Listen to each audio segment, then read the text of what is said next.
Pistons vs. Knicks is officially set for the first round. Today, I will go over my thoughts on the matchup. I want to hear your predictions below, and also leave a like for the algorithm. Thank you very much. Obviously, Cade Cunningham and Jaylen Brunson are the most important players in this series, but not far behind Cade for the Pistons is Ausar Thompson. He's going to be guarding Jaylen Brunson a lot, I assume. He's the guy that can give him problems. He needs to stay out of foul trouble. I worry about him being inexperienced and Brunson being an elite foul baiter with an unreal whistle. If I was a Knicks fan, though, I would be worried about Brunson just coming back from an injury. Thompson is an athletic archetype, the type of defender that can affect Brunson at times, and that could be enhanced if that ankle injury flares up again. Dennis Schroeder is another feisty on-ball defender that will probably see time on Brunson when he's out there. I wouldn't be surprised if he steps up big time. The Cade and Schroeder duo in 233 minutes for the Pistons this season has produced a plus 9.5 net rating. With that being said, Jaylen Brunson has been cooking versus the Pistons this season. 28.3 points per game, 7.8 assists per game efficiently. Going over to the other star, Cade Cunningham, a matchup nightmare for the Knicks so far. Their only hope is OG Anunoby. So outside of Jaylen Brunson, I believe he's the second most important player in this series. Because let me tell you, Bridges, Josh Hart, Miles McBride, all their other defensive options are just too small for Cade. His stats versus the Knicks this season, mind-boggling to say the least. 30.8 points, 8.3 assists per game efficiently. It seems like we are going to see explosive games from both of the stars. The question is, who does a better job stopping the stars when it matters most? Ausar or OG Anunoby? Let me know below. Now, I really think this will be a long series. Looking at the regular season matchups can be deceiving considering each game had players out. However, the duo of Cade and Ausar on the court together has given the Knicks trouble. In 42 minutes in two games versus them, they are producing 129.4 offensive rating, 112.5 defensive rating, plus 16.9 net rating. Obviously, sample size is small, but those two are the key for the Pistons, and they seem to be a matchup issue for the Knicks. Meanwhile, the healthy starting five for the Knicks, Jaylen Brunson, Josh Hart, Mikal Bridges, OG Anunoby, and Karl-Anthony Towns have been getting the job done versus the Pistons. In two games, they have played a total of 41 minutes, 127.9 offensive rating, 114.9 defensive rating, plus 13 net rating.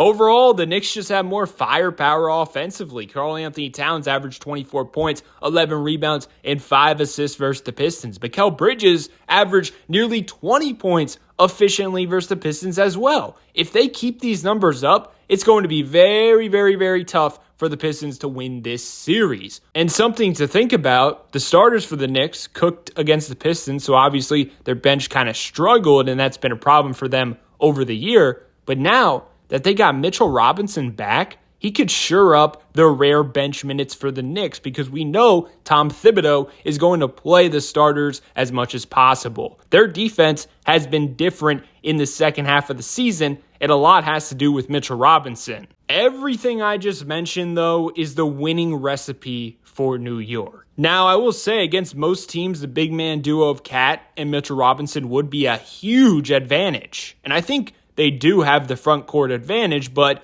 Jalen Duren and Isaiah Stewart can low-key battle with them. And honestly, I wouldn't be shocked if Isaiah Stewart plays a bigger role in this series than Jalen Duren at times. In this matchup, he's very underrated and seems like a good matchup against Cat if he can stay out of foul trouble. That's a big thing for him. He likes to come in, he likes to fight, and he can get a little too aggressive, and all of a sudden he has 2 fouls, and now you got to take him out. And a question for the Pistons is, can they match the offensive firepower of the Knicks? Can their defense be enough? But also, they're going to need their guys like Malik Beasley to step up because he's the firepower offensively outside of Cade. In wins, Malik Beasley averages 18 points, 45% from the field, 43% from 3 on high volume. Meanwhile, in losses, it goes down to 14 points, 39% from the field, and 38% from 3. It feels like he controls the team's confidence at times in a way.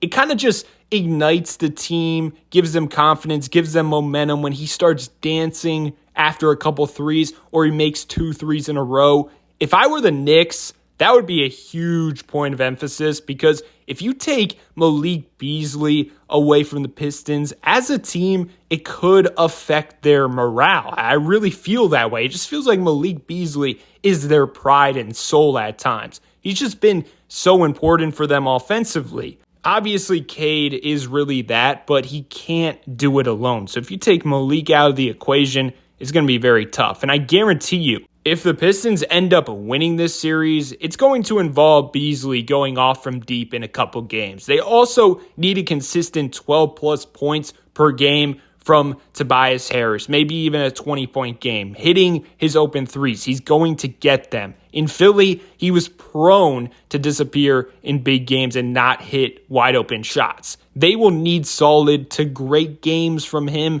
every now and again to win this series. Now, one of my issues with the Knicks, and I don't know if it's going to affect them this series, but I feel like long-term, Josh Hart just means way too much to them. The reason that's a problem is because he can be super inconsistent, confidence-wise as well. You saw that last year in the playoffs. First series versus the Sixers, he shot 43% from 3 on 6 attempts. Then the next series, he's only shooting 3 3-pointers a game at 27%. He's not looking to shoot some possessions. It's like, what happened? The Knicks are a very, very scary team when Josh Hart is playing at his best. But when he's not playing well, teams can really exploit his weaknesses to make it harder on everyone else. The version of Josh Hart the Knicks get can really dictate the result of this series. Now, it's kind of funny. The Pistons remind me a lot of the Knicks team last season. They pride themselves defensively. They kind of have this underdog aspect to them that they have fully embraced. They're a very annoying draw because they make you feel them. They are very physical. They are not a finesse team. So overall, a series versus the Pistons can hurt a team long-term in the playoffs because physically, you can get worn down against their style. And I know guys like Jaylen Brunson, if he's fully healthy, Josh Hart, OG Anunoby are cut out for a series like that. But will Mikal Bridges and Karl Anthony Towns be up for that every single night? I feel like those two, I've seen it at times this season, they can be rattled by the physicality. And overall, it can affect their confidence in how they play. And those two are the key to beating the Knicks. They are very vulnerable as a team when Mikal is looking like the 8th man and he's not confident out there like he has at times this season. They are vulnerable when Cat is fishing for fouls, getting taken advantage of defensively at the rim consistently. My point is, taking Brunson out completely is most likely impossible, but Mikal and Cat, we've seen teams take them out of playoff series in the past. However, if those two are rolling, the Pistons are in trouble.